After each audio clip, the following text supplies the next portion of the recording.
Guys, Tyson Popplestone here. I'm the head coach at Relaxed Running, and today I've put together 4 exercises for you to help you improve the foot speed that you need to operate at your highest level for your running-based sport. If you are involved in a running-based sport like soccer or field hockey, lacrosse, AFL, basketball, obviously running is the foundation of that game, but you don't just need the ability to run.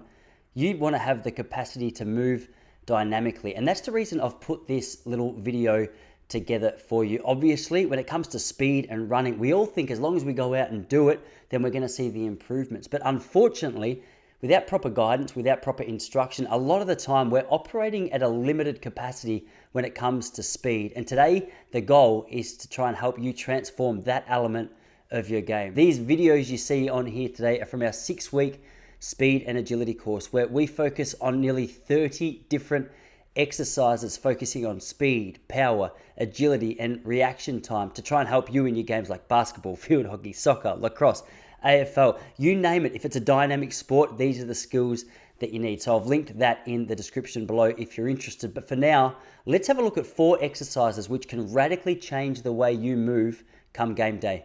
The first exercise is scissor sprint. Now, what you're going to want to do here is have a piece of string or a solid line in front of you, and then gradually, starting slowly if you need to, you're going to alternate your feet, one in front of the line and then behind the line. You're going to pick up the speed until you're operating here at maximum pace.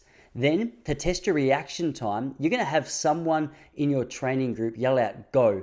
And at the moment they say go, you have to break from the footwork exercise that you're doing into a full-on 100% max effort sprint for 15 meters. If you do this about 3 to 4 times per session, that's going to work up some really good fast feet work, some reaction time, and also tapping into that top end speed. The second drill, and using that same line that you're at now, you're going to connect your feet together and start doing little bunny hops in front of the line, behind the line, in front of the line, behind the line. Just like the last exercise, you're going to work up to maximum pace at this exercise, and then same as last time, you're going to have someone yell go. At this point, they can say go straight, go left, go right, and you have to respond to the call as soon as it happens.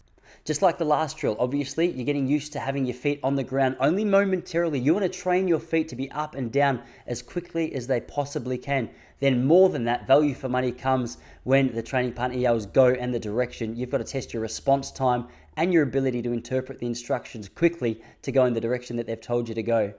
The third exercise that we're going to do is the famous icky shuffle. Now, if you don't have an agility ladder, you can make something up yourself. You can lay down blankets or towels or string or whatever it is that you've got that might be able to make the same shape. The idea is not that you have the ladder, but that you're able to do the exercise. Once you've got that, you're going to stand at one corner of your ladder and then gradually picking up the pace like we have done with the other exercises. You're going to put one foot inside the ladder, then the other foot joins, then your first foot comes to the outside of the ladder before gradually moving up each step of the ladder. Once you get this movement down pat, once you're comfortable with it, you're going to operate at 100% maximum effort. You don't need to work into it. The beauty with this is obviously not only are you tapping into the ankle strength and the foot speed, but you're also coordinating the movement so that you're naturally going up and then back down the ladder. This is a really important exercise for ankle strength, for foot speed, for coordination, for agility, and one that any dynamic moving running-based sport should be practicing on a fairly regular basis. The last exercise is going to tap into not only fast footwork coordination, but also agility. So you're going to have 5 cones separated by about 1.5 meters between them. You're going to start on a base cone facing the majority of the cones. Then when your coach says go, or you're ready to go, you're going to gradually move to the left, back to the start point. Then to the first cone, back to the start point. Repeat that all the way around the half circle until you get back to your start point. Then from there, to balance things out, you want to go back the other way. You can repeat these exercises 2 to 3 times in each direction. See, this is an introduction to a fairly basic kind of speed and agility workout. You can get a whole heap more, as I said, at the 6-week speed and agility course that we've recently put together over at relaxedrunning.com that I've linked below. You can also use the coupon code FASTFEET to save $15 off that.